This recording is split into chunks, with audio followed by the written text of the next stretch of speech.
ماشي من مصر، انا مش سعيد بمصر، ولا يمكن اصدق ان في مسلم يعمل كده.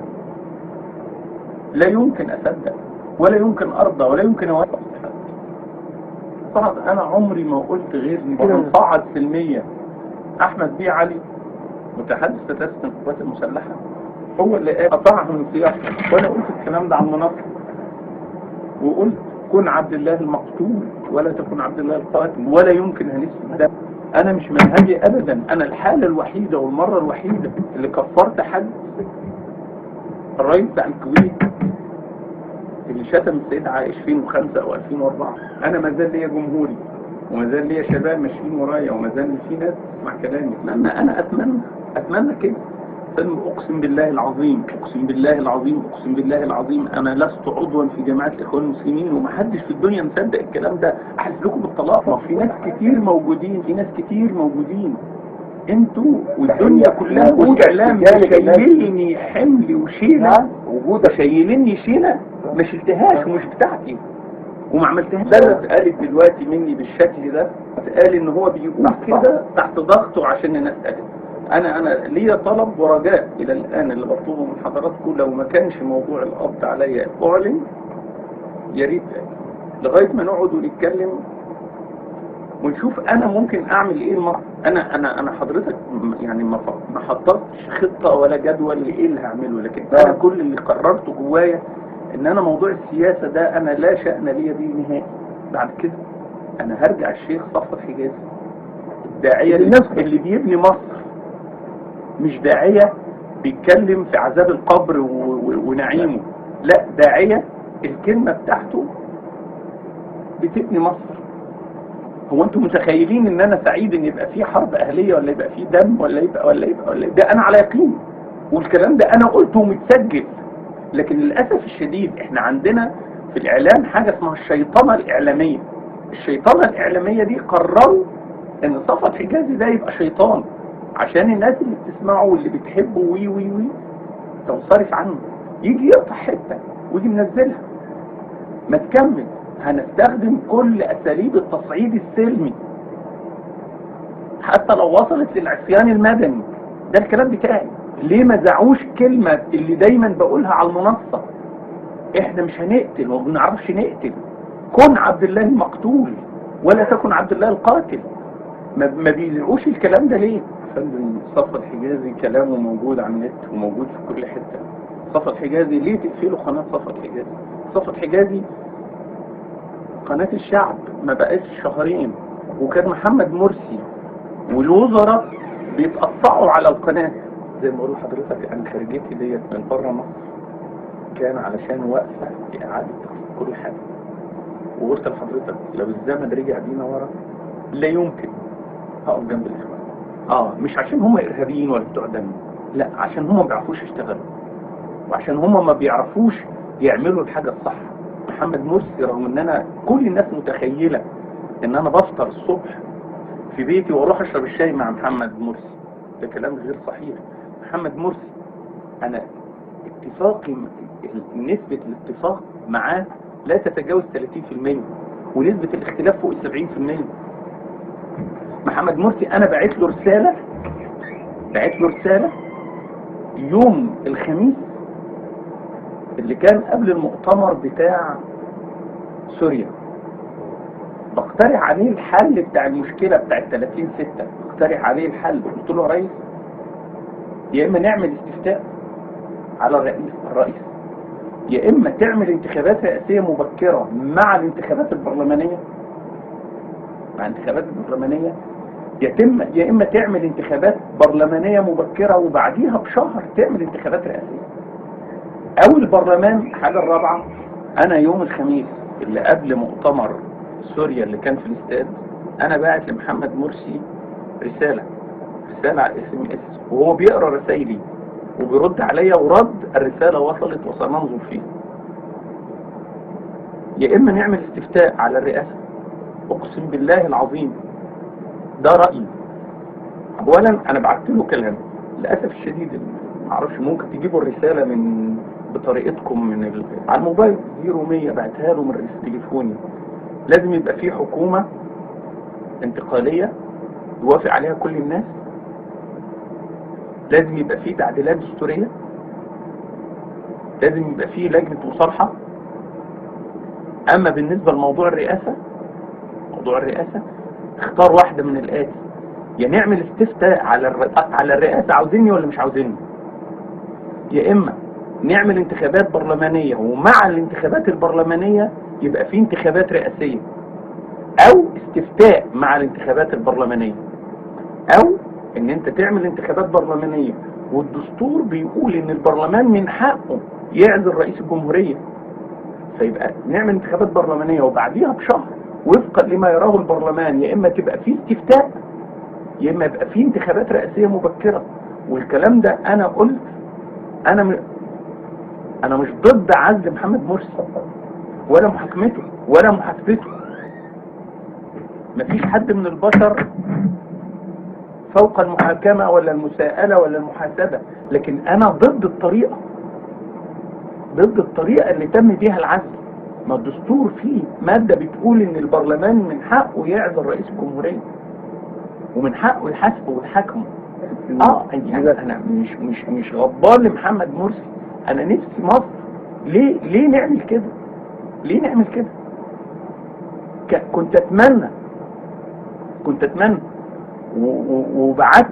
كان في حد اعرفه، يعني انا اتصلت باللواء عبد الفتاح السيسي اثناء الثورة، كان علشان سوريا بعديها، وبعت لي حد اظن كان اسمه احمد يحيى، انا معرفش ده اللي مسك بعد كده لما شفت صورته عرفته، اللي مسك رئيس هيئة تنمية سيناء، اللي هو جالي هو واحد. وانا اصلا مفيش خلاف بيني وبين القوات المسلحة. دورت على تليفون اللواء ده، جبت تليفون لكن اتضح ان هو غلط، علشان اقول له بعد 3/7 يا ريت الجيش ما يعزلش الرئيس لكن يدعو الى استفتاء يمكن تصليح الامور. انا كان نفسي الجيش يعمل كده، كان نفسي الجيش بدل ما يقرر عزل رئيس الجمهورية وتولية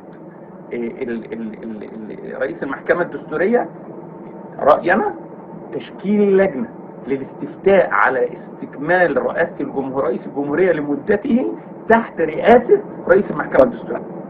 أحد الأسباب الرئيسية لتغير موقفي من فكر الإخوان المسلمين وأيديولوجية الإخوان المسلمين واستراتيجية الإخوان المسلمين هي الممارسة بتاعتهم خلال السنة دي.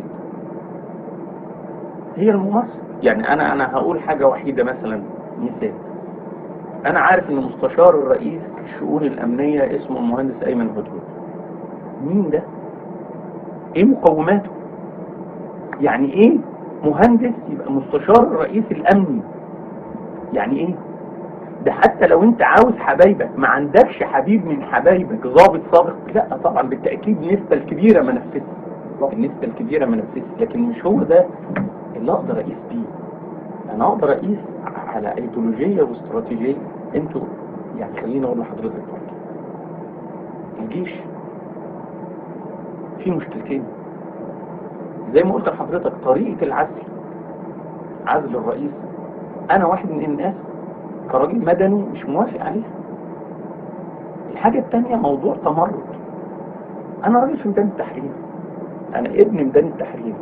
لما تقول لي ميدان التحرير فيه 5 مليون مش هصدقك. اللواء حسن الرويني واللواء حمدي بدين، حسن الرويني بتاع المنطقة المركزية واللواء حمدي بدين، وكلامي معاهم ويعلموا جيدا ماذا قلت. ميدان التحرير أقصى سعة في ميدان التحرير كانت في جمعة النصر اللي كان بيخطب فيها القرضاوي، ودي كان فيها 1.5 مليون. لما الناس وصلت لكوبري الجلاء، كوبري قصر النيل مليان، ميدان الأوبرا مليان، وعند النادي الأهلي مليان لغاية الجلاء. واللي هو حسن الرويني بالنص بيقول لي يوم 10 فبراير انتوا قاعدين تقولوا مليونية. ما احنا عندنا الخرايط. قلت له سيادة اللواء وانا اصلا مهندس مساحة، احنا ما بنقول مليونية ده مجازا، ده اسم، لكن انا اعلم جيدا ساعة ميدان التحرير. انت لما تيجي تقول لي وتقنعني تمرد في 30 مليون خرجوا، في 30 مليون خرجوا. انا مش مصدق. واقسم بالله العظيم، اقسم بالله العظيم، اقسم بالله العظيم، لو 30 مليون خرجوا ومتاكدين ان هم 30 مليون بلس اور ماينس 10% ولا 15%، لا يمكن كنت هنزل اقف مع مرسي. خرجوا الناس. انا قلت، انا في الكلام بتاعي انا قلت خرج من 5 ل 7 مليون. انا قلت كده. ومرة تانية قلت خرج 12 مليون. مش الطريقة، مش دي الطريقة اللي نعزل بيها رئيس. اقسم بالله العظيم انا تركت الاخوان تماما سنة 99، والكلام ده انا قلته في الاعلام، ولا يوجد علاقة تنظيمية ليا بين الاخوان اطلاقا. وقلت بالنص انا مع المشروع الاسلامي اللي يعملوا الاخوان، اللي يعملوا السلفيين، اللي يعملوا التبليغ، الدعوة الصوفية، اي حد هيتبنى المشروع الاسلامي وهيتصدر ليه انا هبقى معاه. الكلام ده انا قلته. قلت انا بفرق بين الاسلامي والمسلم. مش معنى ان واحد يروح ينتخب حمدين صباحي يبقى كافر، ده مسلم. واتقال عليا كلام كتير جدا وعلى لساني ما قلتوش. مش الشخص، انا ما بتكلمش على الشخص، انا بتكلم على منصب رئيس الجمهورية المدني اللي انتخبناه. وقلت اللي هيرشه بالمية هرشه بالدم. ورجعت وقلت يا جماعة ده مثل في الفلكلور المصري، هو مش حضراتكم عارفين المثل بيتضرب امتى؟ انا صلحت الكلام ده في الاعلام وعلى المنصة، وقلت يا جماعة ده انا يعني صدقوني انا ما فكرتش، لكن كل اللي انا قاعد بفكره ان انا بسترجع اخطائي. انا من ساعة ما اتمسكت، وبالمناسبة انا كان ممكن ما اتمسكش، اقسم بالله العظيم كان ممكن ما اتمسكش، لكن انا استخرت ربنا عز وجل. كنت رايح ليبيا، رحنا في كمين موجود بيفتشوا، فقلت للسواق ارجع. وكان قراري ان انا هرجع مصر، هرجع القاهرة. لا اقسم بالله العظيم كان قراري ان انا راجع القاهرة، هستخبى واشوف بقى مين اللي انا ممكن اتكلم معاه واتصل بيه ونعيد. انا حد سهل قوي ان انا اقول انا اسف، سهل قوي ان انا اعتذر، واعتذرت كتير عن حاجات كتير. انا القوات المسلحة ليها مكانة تانية عندي خالص. انا قبل ما تقول بس انا دي رجعتي. انا راجع من السلوم ماشي على الاسفلت. الكمين الوحيد اللي ما رضيتش ادخل فيه هو كمين الكيلو 7 قبل سيوة. السواق قال ده بيقولوا ان في ضابط مقتول اتقتل وبيفتشوا تفتيش دقيق.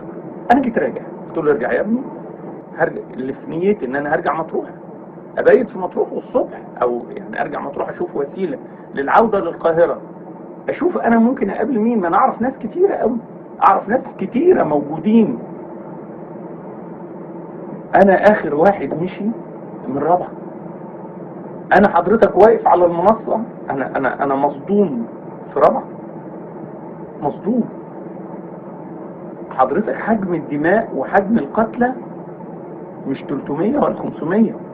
احنا على المنصة مضروب 7. لا مش طرف الثالث. انا شايف القناصة بتوع الداخلية واقفين في عمارة شارع الطيران من جهة صلاح سالم.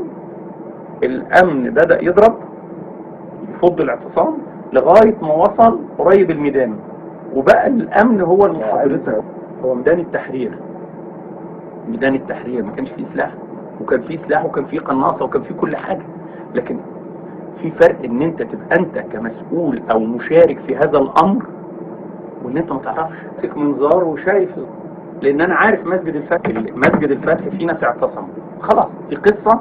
والقناص اللي بيضرب نار على المأذنة ده موضوع تاني. المأذنة بتاعت مسجد الفتح ملهاش علاقة بالمسجد نهائي. المأذنة دي المفروض الامن محاوطها، وهو الامن محاوط المسجد. صليت في مسجد الفتح كتير، عملت ممكن، لكن المعلومة اللي عندي ان المأذنة تتضرب رصاصة في شنك. اقسم بالله العظيم يا فندم، اقسم بالله العظيم. يعني انا على يقين. انا عندي قصص وروايات انا ما قلتهاش في شهادتي على ثورة 25 يناير لاني ما بصدقهاش.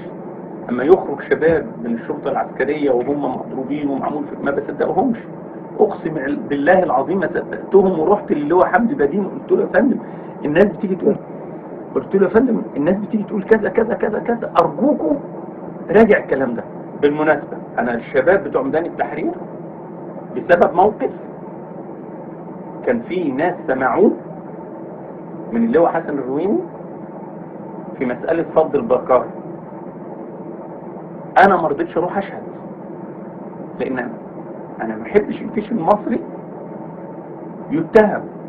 اللواء حسن الرويني قايل لي بالنص، ودي وكان اول مرة اقولها بعد ما سمعتها منه، كشف العذرية ده موجود في مكتبه، قال الكلام ده في مكتبه في العباسية. بسأله على كشف العذرية قال لي ده احنا عندنا البنت او السجين لما بيدخل ده عهدة، فلا بد ان احنا نستلم العهدة دي بهذا النص، فبنكشف هي عذراء ولا لا، لانها ممكن تخرج تتهمنا. اقسم بالله العظيم رفضت اروح اشهد في القضية اللي كانت مرفوعة، رفضت اروح اشهد هذه الشهادة عشان قيمة الجيش المصري عندي. داخلية موقف داخلية رغم الموقف الثاني، دماء اي عسكري في الداخلية مصانة وحرام. انا ما اعرفش طبعا انا فين، انا بس عاوز اعرف ان انا لو اتعذبت من الداخلية ولا من اي حل، انا نفسي ابقى اجي اقول لكم، لان انا على يقين ان شاء الله هنخرج، ان شاء الله هنخرج هتبقى احسن من الاول. اقسم بالله العظيم، اقسم بالله العظيم لا احب شيء في الدنيا قد مصر. سامحوني.